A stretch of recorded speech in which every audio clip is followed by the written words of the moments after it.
வணக்கம் மக்களே, சற்றுமுன் கிடைத்த மிக முக்கிய தகவல் ஒன்றை பார்க்க போகிறோம். விஜயின் தாவேகா பற்றி எடப்பாடி சுட சுட எடுத்த சர்வே, மக்கள் சப்போர்ட் எவ்வளவு, கசிந்த கணிப்பு, திடீர் தகவல். இந்த ஒரு தகவலை பற்றி நாம் பார்க்க போகிறோம்.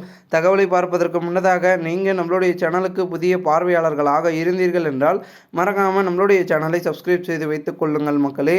விஜய்க்கான செல்வாக்கு எப்படி இருக்கிறது, அவரை மக்கள் ஏற்கிறார்களா என்கின்ற இரட்டை கேள்விக்கு பதில் தேடி அதிமுக சார்பாக பெரிய சர்வே ஒன்று நடத்தப்பட்டு உள்ளதாம்.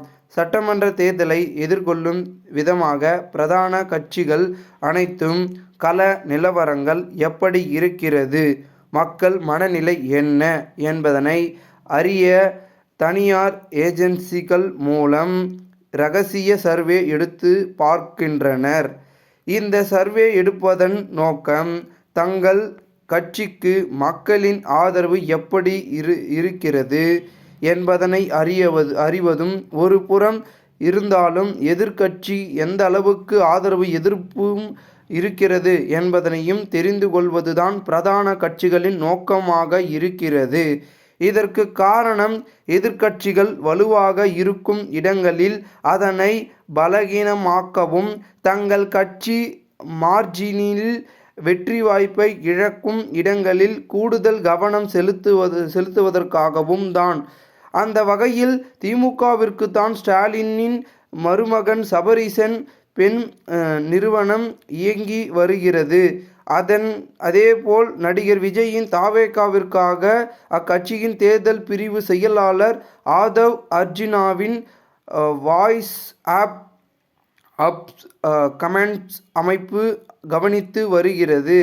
அதிமுகவை பொறுத்தவரை அக்கட்சியின் முடிவின்படி தனியார் நிறுவனம் இந்த வேலையை பார்த்து வருகிறது.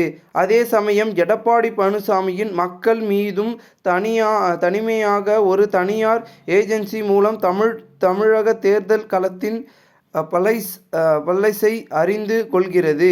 இந்த ஏஜென்சி மூலம் 3 மாதங்களுக்கு ஒரு முறை மீண்டும் சர்வே எடுத்து பார்க்கிறது. மீதும் தேர்தலின் வாக்குப்பதிவு நடக்கும் முன்னாள் வரை மக்களின் மனநிலை மறக்கக்கூடிய, ஆனால் கடைசி கட்டம் வரைக்கும் மக்களின் மனநிலையை அறிந்து கொள்வது முக்கியம் என்பதிலேயே இந்த 3 மாதங்களுக்கு ஒரு முறை என்கின்ற கான்செப்டுக்குள் நுழைந்துள்ளாராம் அவர். இந்த மாதத்தின் தொடக்கத்தில் ஒரு ரிசல்ட் அவருக்கு கொடுக்கப்பட்டிருக்கிறது. இந்த சர்வே என்பது அதிமுகவிற்கான வெற்றி வாய்ப்பு பற்றி எடுக்கப்படவில்லையாம். மாறாக விஜய்க்கான செல்வாக்கு எப்படி இருக்கிறது, அவரை மக்கள் ஏற்கிறார்களா என்கின்ற இரட்டை கேள்விக்கு பதில் தேடி மட்டுமே இந்த சர்வே எடுக்கப்பட்டுள்ளதாம். அந்த சர்வேவின் முடிவுகளில் சீமானின் நாம் தமிழர் கட்சியைப் போல விஜய்க்கின் தாக்கத்தையும் ஏற்படுத்துவார். இதற்கான 8 முதல் 10% வாக்குகள் மட்டுமே அவருக்கு கிடைக்கிறது. அச்சமயம் ஒரு இடத்தில் கூட வெற்றிக்கான வாய்ப்பு அக்கட்சிக்கு கிடைக்கவில்லை. வட தமிழகத்தில் விஜய் போட்டியிடலாமா, அவர் மட்டும் ஜெயிக்க வாய்ப்புள்ளதா, அதுவும் விஜய் எதிர்த்து திமுக அதிமுகவை நேரடியாக வலிமையான வேட்பாளர்களை நிறுத்தினால் விஜயின் வெற்றி கேள்விக்குறியாகுமா? மாறாக விஜயை எதிர்த்து திமுகவிலும் அதிமுகவிலும் அதன் கூட்டணி கட்சிகளும் போட்டியிட்டால் விஜய் ஜெயிப்பாரா? வட தமிழகத்தை தவிர்த்து மற்ற மாவட்டங்களில் போட்டியிட்டால் அவரது வெற்றிக்கு உத்தரவாதம் இல்லை. சுருக்கமாக, விஜயை எதிர்த்து திமுக அதிமுக வேட்பாளர்கள் களம் இறங்கினால் விஜய் தோற்பார். அதே சமயம் அவரை எதிர்த்து பிரதான கட்சிகளின் தோழமை கட்சிகள் போட்டியிட்டால் விஜய் ஜெயிப்பார். ஆக தாவேகா தனித்து போட்டியிட்டால் விஜய்க்கு மட்டுமே வெற்றி வாய்ப்பு இருக்கிறது. மற்றபடி தாக்கத்தை ஏற்படுத்தலாமே தவிர வெற்றி வாய்ப்பு என்பது மிக மிக குறைவு என்பதாகவே இருக்கிறது என்று அந்த சர்வே ரிசல்ட் சொல்கிறதாம்.